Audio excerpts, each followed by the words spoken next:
Hello, friends, and welcome into NFL Daily. I am your host, Tom Downey, coming at you from Studio D because, like so many of you, we are working from home right now, but we're still going to keep the NFL videos coming. Today's all around the massive amounts of NFL signings that just went down. We'll begin with Robby Anderson. He agreed to a 2-year, $20 million deal with $12 million coming in year one with the Carolina Panthers. Now,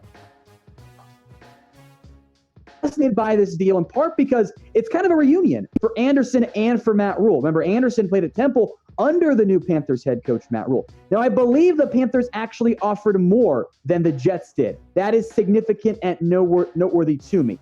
Anderson never quite took the big leap forward. We saw the breakout year in 2017. We thought there was going to be another step forward. That never really materialized. But for what he brings, big playability, home run ability, impact playmaking as well as a vertical deep threat, that fits pretty well with Carolina. He doesn't have to be the team's number one receiver. That's not going to have to be his role going forward. There's DJ Moore. There's Curtis Samuel as well. There are lots of options for this Panthers team. Heck, you got Christian McCaffrey as well. I am super fascinated to see how all of that goes down in Carolina. They are upgrading their weaponry and their skill set for new quarterback Teddy Bridgewater with Cam Newton on his way out. More on that coming up. So what will be the Panthers' record in 2020? Let me know what you guys think in the comment section. There are a whole bunch of different ways you can go here. Maybe 500 is a pretty decent option, but let me know what you guys think in the comments section. Now, to replace Robby Anderson in New York, the Jets have gone out and added Breshad Perriman. Now, he is not of Robby Anderson's caliber, but Perriman is coming off a pretty good year for the Bucs in that wide receiver 3 role. It's not a true one-to-one replacement, but the Jets did need a vertical deep threat with Anderson gone. Perriman can be that, and he is going to be cheaper than Anderson. He agreed to a 1-year, $6 million deal that can be worth up to $8 million if he reaches certain incentives. Even after adding Perriman, I still believe the Jets are in the market for more wide receiver help, even offensive line help too, because they have to make sure Sam Darnold can have the best year possible as he continues to grow and develop as hopefully the Jets' long-term franchise quarterback. Well, we talked about Cam Newton, and he gone. This one's not really much of a surprise. The Panthers tried to trade Cam Newton. They offered him to the Bears and the Chargers, and there wasn't actually any. It's kind of hilarious that the Redskins traded a 5th-round pick for Kyle Allen, but no one traded anything for Cam Newton. He has now been released by the team. I think part of the big reason why, the Bears chose to take Nick Foles instead for some reason. The Chargers want to stick with Tyrod Taylor. But I think the medical side of it played a huge factor here. Now, Newton's team has released that he took and passed the physical. I'm not really convinced that moves the needle much for other NFL teams just with where things sit right now. They want doctors they know and trust to do physicals. I think Newton was going to pass any physical that the team or his camp announced that he took. And the medical is a big issue for Newton. He played better in 2018 before the injuries and barely was able to get on the field at all in 2019. So we don't yet know where Newton is going to end up playing in 2020. That is still very much up in the air. Now, back in November, we took an early look at where Cam Newton can play, and much of that, of course, has changed. Maybe we'll update that video. In fact, we're going to update that video. So if you want all the best NFL coverage, even amid the Big C concerns, and as you're stuck at home not being able to do a whole lot, we got you guys covered. We're not going to go anywhere. The videos will continue to come here at Chat Sports. NFL free agency, and heck, guys, we're like a month away from the NFL draft. So if you want the best on the NFL, hit that big red button and subscribe to Chat Sports. Now, as things sit right now, there are actually 3 different notable starting quarterbacks last year who are available for an NFL team. And they're probably not going to start, at least not week 1 in 2020. There's, of course, Cam Newton, who we just mentioned. Andy Dalton is available in a trade. He might get cut in the near future. And Jameis Winston has 5,030 touchdown year, but also 30 interception year. He's available, and I don't know where any of those guys end up right now. The Panthers, however, they picked Cam Newton over Teddy Bridgewater. Kind of a crazy thought to think about just a couple of years ago with Newton versus Bridgewater. So pick a quarterback for me in 2020. Type T if you want Teddy, or N if you want Newton? Let me know what you guys think in the comments section. If you're watching on YouTube, you might get an ad break here. If you do, well, I've made this question the pinned comment. Go cast your votes right there. Next up is Trent Williams. This is kind of more of the rumor side of it. His agent has put out a statement because he's not happy with the way things are going right now for the Redskins. He basically criticized the organization and their process, claiming the team isn't working in good faith. I don't think the timing of this is an accident. We know that Williams wants out of Washington. The timing comes in terms of Williams' statement and his agent's statement right after Quinton Dunbar got and secured his trade away from the organization. So here are some snippets of Williams' agent's statement on the Redskins. The relationship between the Redskins and Trent Williams has reached a point where it's in the best interest that the Redskins trade or release him. Later on, he said, the Redskins have shown no interest in negotiating in good faith, and in fact, have given inconsistent demands on what it wants in return for a trade. Throughout the process, Williams has maintained his silence and not spoken negatively about the team. Players who are outwardly critical of the team do get traded. Pretty clear shots at both the Redskins organization and some, jealousy of Quinton Dunbar getting his trade when Williams so far has been unable to do so. So we'll see what happens with Williams, but I think it's only a matter of time that in some form, release or trade, he is no longer a member of the Redskins organization. Now, Williams wants a deal, and I've got one for you, though not quite the one Trent wants, but it is a great one. Head over to chatsports.com/NFL hat. That is chatsports.com/NFL hat. Up to 40% off all types of hats, both styles and colors, and of course, all the NFL teams out there.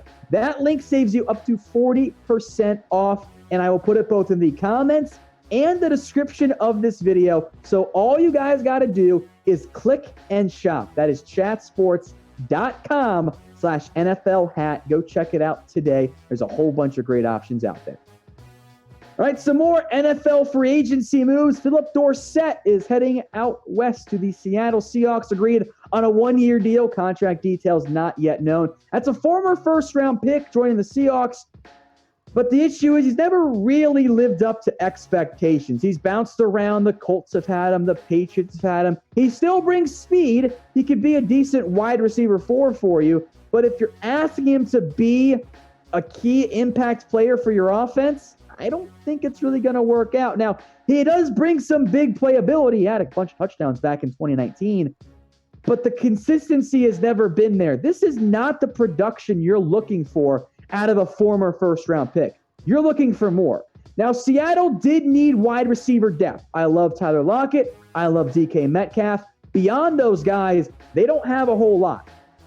Maybe David Moore takes a step forward, but I don't think you're really banking on those guys. So I think Seattle can and should draft a wide receiver in a very strong class, although maybe they'll draft another, running back because that's just what Seattle loves to do. And speaking of running backs, by the way, folks, Peyton Barber is heading to the Washington Redskins on a 2-year, $3 million deal. He gets $60K guaranteed, and he now joins, this is Barber, the Bucs leading rusher in 2018, he now joins an awkwardly crowded running back room for the Redskins to the extent that I don't really know what it's going to look like in 2020. Now, Barber was better in 2018. You can see the rush average right there. It dropped this past, but the touchdowns were good. He still can be a rotational back, even if he's not ever going to be a dynamic impact runner in the same way, maybe prime Adrian Peterson was. But I'm not sure what this room will look like next year because the Redskins not only added Peyton Barber today, they added J.D. McKissick earlier this week. Adrian Peterson, they picked up his option. He was their leading rusher last year. Darius Geis was a former high second-round pick. It took Bryce Love in the 4th round last year. He missed the entire year with injury. I don't think they carry 5 backs, which means someone ain't making this roster if they're all healthy. So who leads the Redskins in rushing next year? Of course, I mean yards here. Let me know in the comment section. A for Adrian Peterson, B for Darius Geis, C for Peyton Barber, D for J.D. McKissic, or E for Bryce Love. Cast your votes for me in the comments section. Let's move on now to the 49ers. Travis Benjamin has agreed to a one-year deal with San Francisco, and there is a connection here for Benjamin and this organization. Benjamin had, I think, his best year, quite frankly, with the Cleveland Browns when one Kyle Shanahan was the offensive coordinator. So Shanny gets a guy that he has some familiarity with. Now, Benjamin does not replace Emmanuel Sanders. I think that might come in round one of the NFL draft.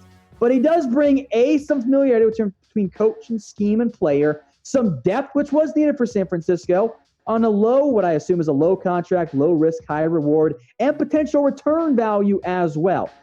The 49ers wide receiver room is not done being adjusted. Deebo Samuel is locked in. He's probably going to be your receiver one or minimum receiver two. We'll see what happens with Marquise Goodwin. Kendrick Bourne actually showed some promise last year. Jalen Hurd barely got on the field.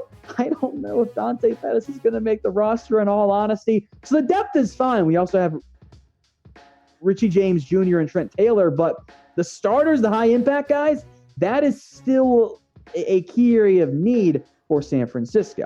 Now, speaking of the 49ers, they also picked up Ross Dwelley, at least his exclusive rights option. Now, this was not a huge surprise. The Niners announced this today. They bring back a solid depth option for a player who at least made a decent impact last year for San Francisco when called upon. He's not a guy you want starting. That's still George Kittle, don't get me wrong. He was an ERFA, which is an exclusive rights free agent, which means Niners have a couple options. Either option one, offer him a contract, or not. If they don't, he's a free agent. If they do, Dwelley can either accept that offer or not play football. It's the easiest contract to negotiate in the NFL. As for the 49ers, they're trying to make it back to the Super Bowl. So will they win the NFC in 2020? Let me know what you guys think in the comments section. Cast your votes for me. Y for yes or N for no. Let's head south to Jacksonville now. Rashaan Melvin is coming in on a one-year, $2.25 million deal where I expect he will compete for a starting role after having that role with the Detroit Lions last year. The Jags are in the midst of overhauling their cornerback room and cornerback depth chart and starting spots, and I think there's going to be some real competition there, and frankly, probably an early round pick still coming in as well. I like DJ Hayden in that cornerback 3 nickel role. That's fine. Then it becomes, for now at least, a 2 cornerback starting spot battle between Darqueze Dennard, who they just paid a decent amount of money, Rashaan Melvin, and holdover Trey Herndon, who I think played surprisingly well last year. So we will see if that ends up being the case again, but I don't think Jacksonville is done upgrading this cornerback spot quite yet. Speaking of corners, the Giants have added somebody. Dravon, Askew-Henry, the XFL corner. More XFL players signing in the NFL. Spent 2019, the preseason with the Steelers. Played for the Guardians this past year. Broke up some passes. He'll fight for a roster spot / a nickel role, but he is an XFL player, so temper your expectations at least a little bit. And to wrap things up, there are some other NFL signings I want to get into here. Oday Abushi re-signs with the Lions on a one-year deal. Shalik Calhoun re-signs with the Patriots. Isaiah McKenzie back to the Buffalo Bills. And 2 linebackers, formerly of the Bengals, are making changes. Leroy Reynolds goes to the Falcons, where he played in 2016 and 2017.